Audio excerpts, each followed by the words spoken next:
Сваю ваенную службу гэта прыгожая вытанчаная жанчына пачала яшчэ ў 19 год. Складана паверыць, але гэта было ўжо чвэрць стагоддзя таму і ні разу не пашкадавала, што абрала прафесію ваеннаслужачага.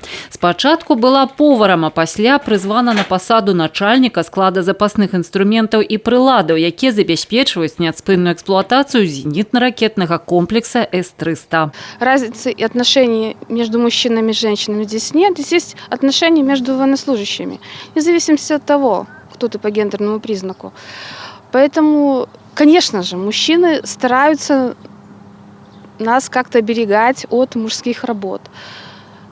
Но все равно все тревоги, все учения мы проводим наравне с мужчинами.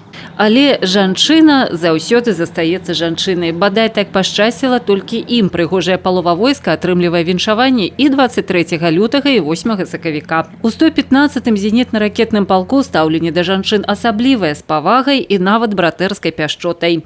На пытанне, ці лёгка камандаваць жанчынамі, камандзір падкрэслівае, што яны вельмі адказныя і грунтоўныя і з'яўляюцца яскравым промнем у суровых вайсковых буднях. Женщина в армии нужна.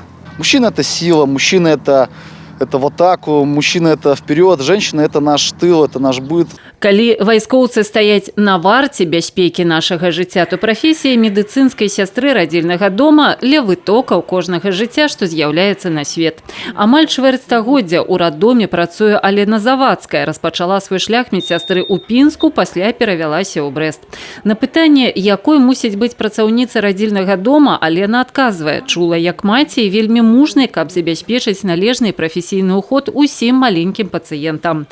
Для медыцынскай сястры неабходна знаходзіць кантакт як з малышамі, так і з маладымі маці. Дапамагчы жанчыне, якая стала матуляй упершыню, як мага хутчэй увайсці ў новую ролю. Алена прызнаецца, што з часоў вучылішча марыла працаваць менавіта з нованароджанымі. Памятае першае дзіця, якому дапамагла з'явіцца на свет. Зараз яму 24 гады.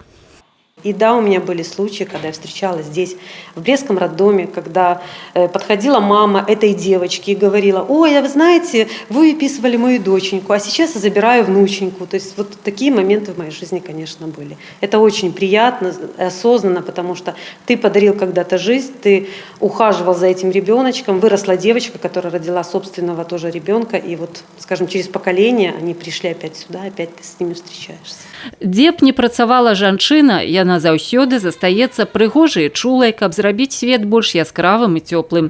І адначасова з гэтым адважнай і цвёрдай, каб быць выдатным прафесіяналам і падмуркам асноўных каштоўнасцяў для грамадства – дабрыні, шчырасці і любові.